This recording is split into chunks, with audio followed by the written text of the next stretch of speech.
అందరికీ నమస్తే అండి. వైఎస్ఆర్ కాంగ్రెస్ పార్టీ ఓడిపోయింది కదా! ఆ పార్టీ మీద ఇంకా ఎందుకు వీడియోలు చేయడం అని చాలామంది అడుగుతుంటారు. నాకు కూడా అదే అనిపిస్తది. ఎందుకులే పార్టీ ఓడిపోయింది కదా! ప్రజలు తీర్పిచ్చారు కదా! ఇంకా ఎందుకు ఆ పార్టీకి సంబంధించి వీడియోలని. కానీ పాపాలు ఇప్పుడు మనం ఒక తప్పు ఇప్పుడు చేసామనుకోండి, దాని పరిణామాలు మన భవిష్యత్తులో కనిపిస్తాయిగా. ఇప్పుడు మనం ఒక పాపం చేసామనుకోండి, దాని పరిణామాలు, దుష్ప్రభావాలు భవిష్యత్తులో కనిపిస్తాయిగా. అప్పుడు దాని గురించి మాట్లాడుకుంటారుగా. అలాగే వైఎస్ఆర్ కాంగ్రెస్ పార్టీ ఐదేళ్ల పరిపాలన యొక్క దుష్పరిణామాలు, దుష్ప్రభావాలు, ఆ ఫలితాలు, ఆ పాపపు ఫలితాలు ఇప్పటికీ కూడా రాష్ట్రంలో కనిపిస్తున్నాయి. అందుకు సందర్భం వచ్చినప్పుడు వీడియో చేయాలి, అనలైజ్ చేయాలి. సరే, ఇప్పుడేం సందర్భం వచ్చింది, నువ్వెందుకు వీడియో చేస్తున్నావని మీకు డౌట్ రావచ్చు. ఒక సిఐ గారు లీవ్ పెట్టేసి వెళ్ళిపోయారు.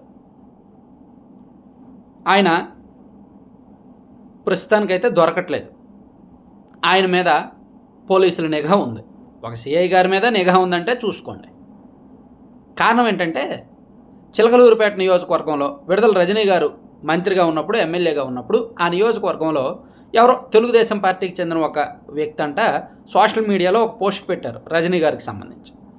అందుకు సిఐ గారు, అప్పుడు సిఐగా పనిచేసిన ఒక ఆయన్ని టీడీపీ వ్యక్తిని తీసుకొచ్చి అక్రమంగా, అన్యాయంగా నిర్బంధించారు. 3 రోజుల పాటు స్టేషన్లో నిర్బంధించి అతన్ని కొట్టారు. ఆ కేసు ఇప్పుడు అతను టీడీపీ అధికారంలోకి వచ్చాక ఊరుకోరుగా. ఏమండి, రాజకీయాల్లో ఎప్పుడు ఏది శాశ్వతం కాదండి, అధికారం అస్సలు శాశ్వతం కాదండి.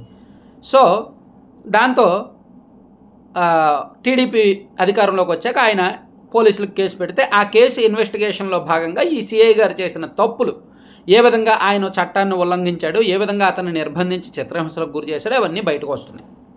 పాపం అతను ఇప్పుడు పారిపోవాల్సిన పరిస్థితి. అతనికి వీఆర్లో పెట్టేస్తారు. చాలామంది గవర్నమెంట్ వచ్చిన తర్వాత 100 మందికి పైగా సిఐలు, ఎస్ఐలు, 130 మందికి పైగా సిఐలు, ఎస్ఐలు వీఆర్లో ఉన్నారంటే ఆ పాపం ఎవరిదండి?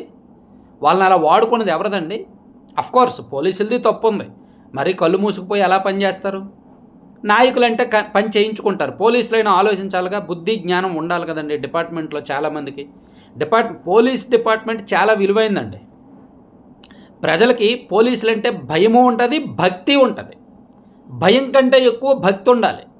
కానీ ఎందుకో కొంతమంది అడ్డదారులకు వెళ్ళిపోయి కులం కోసమో, డబ్బుల కోసమో, రాజకీయం కోసమో, పార్టీల కోసమో కొన్ని తప్పుడు పనులు చేసి తర్వాత బుక్ అయిపోతున్నారు. చూడండి, నిన్న గూడపాటి లక్ష్మీనారాయణ గారు ఒక స్టేట్మెంట్ ఇచ్చారు. అదేంటంటే, ఆయన కంప్లైంట్ చేశారు కేంద్ర హోంశాఖకు. ఇలా సిఐడి చీఫ్గా పనిచేసిన సునీల్ కుమార్ గారు పనిచేసినప్పుడు కొంతమందిని అక్రమంగా నిర్బంధించి చిత్రహింసలకు గురి చేశారు అని.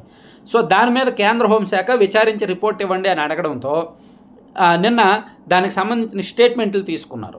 చాలామంది అప్పట్లో తెలుగుదేశం పార్టీలో సోషల్ మీడియాలో యాక్టివ్గా ఉన్నవాళ్ళు, సిఐడి కస్టడీలో చిత్రహింసలకు గురైన వాళ్ళు, ఎదుర్కొన్న వాళ్ళు, దారపనేని నరేంద్ర గారు అండ్ అంకబాబు గారు అండ్ ఇంకొంతమంది స్టేట్మెంట్ ఇచ్చారు నిన్న వెళ్ళి. సిఐడి చీఫ్గా సునీల్ కుమార్ గారు ఉన్నప్పుడు తాము ఎటువంటి ఇబ్బందులు, రాత్రంతా ఏ విధంగా నిర్బంధించి కొట్టారు అనేది ఇచ్చారనమాట. సో అది వాళ్ళ కథలు చదువుతున్నప్పుడు చాలా బాధ అనిపించింది. అధికారం శాశ్వతం కాదు, ఎప్పుడు కూడా శాశ్వతం కాదు. ఒక పార్టీ అధికారంలో ఉంది కదా అని చెప్పి రాజకీయ ప్రత్యర్థులను వేధించి ఇలా చిత్రహింసలకు గురి చేస్తే ఎలా? ఇప్పుడు కూటమి ప్రభుత్వం అధికారంలోకి వచ్చింది. ఈ కూటమి ప్రభుత్వం అధికారంలోకి వచ్చాక కూడా వైసీపీకి సోషల్ మీడియా వాళ్ళని కూడా అక్కడక్కడ అరెస్ట్ చేశారు. ఆ ఇంటూరు రవికిరణ్ గారిని అరెస్ట్ చేశారు. అండ్ ఈ సుధారెడ్డి అని ఎవరో ఉన్నారు కదా, ఆమెను అరెస్ట్ చేశారు. వైసీపీ సోషల్ మీడియా వాళ్ళని చాలామందిని అరెస్ట్ చేశారు. మరి వాళ్ళని కొట్టారా లేదా, చిత్రహింసలకు గురి చేశారా లేదా అనేది వాళ్ళు ఇప్పటి వరకు ఓపెన్గా చెప్పాల. చిత్రహింసలకు గురి చేశారు, కొట్టారు అని వేధిస్తున్నారు, తప్పుడు కేసులు పెడుతున్నారు, వాళ్ళ పేర్లు వీళ్ళ పేర్లు చెప్పమని వేధిస్తున్నారని చెప్పారే తప్ప మమ్మల్ని దారుణంగా కొట్టారు, చిత్రహింసలకు గురి చేశారని అయితే ఎవరూ చెప్పాల. మరి వీళ్ళు కూడా అలాగే కొట్టారనుకో, వీళ్ళు కూడా భవిష్యత్తులో ఖచ్చితంగా దాని పాపఫలం అనుభవించాలన్నమాట. సో ఎవరు కొట్టే హక్కు ఎవరిచ్చారు? చిత్రహింసలకు గురి చేసే హక్కు ఎవరిచ్చారు? అక్రమంగా అధికారంలో ఉన్నాం కదని చెప్పి ఆ అధికార పార్టీలో ఉన్న ఎమ్మెల్యేలు, నాయకులు చెప్పారు కదా అని చెప్పి అలా నిబంధనలకు విరుద్ధంగా, చట్టవిరుద్ధంగా వెళ్ళిపోతారా? మానవ హక్కుల ఉల్లంఘనలకు పాల్పడతారా? చూడండి, ఇప్పుడు బలయ్యారు చాలామంది. 130 మందికి పైగా పోలీసులు. ఏమండి, ఎస్ఐలు, సిఐలు పెద్దగా శాలరీస్ ఉండ వాళ్ళకి 40,000, 50,000, 60,000, 70,000 ఉంటుంది శాలరీ. సో ఇప్పుడు గతంలో వైసీపీలో ఉన్నప్పుడు శాలరీ వచ్చేది ప్లస్ ఎక్స్ట్రా డబ్బులు వచ్చేవి, ఎందుకంటే ఇవన్నీ తప్పుడు పనులు చేస్తారు కాబట్టి డబ్బులు సంపాదించుకున్నారు. ఇప్పుడు కూటమి ప్రభుత్వం వచ్చాక వాళ్ళని పక్కన పెట్టాక వీఆర్లో ఉంటే శాలరీ కూడా రాదు, అందరికీ రాదు. మేబీ ఎస్ఐలకు వస్తుందేమో, సిఐలకు కూడా సగం వస్తుందేమో, నాకు కరెక్ట్గా తెలియదు. సబ్జెక్ట్ టు కరెక్షన్, నాకు కరెక్ట్గా తెలియదు. డిఎస్పీ స్థాయి వాళ్ళకైతే మాత్రం శాలరీలు రావు, పోస్టింగ్ లేకపోతే డబ్బులు ఎవరు, లేదా ఆఫ్ శాలరీ వస్తుంది నాకు తెలిసి. సో ఇప్పుడు ఇది కోల్పోయినట్టేగా.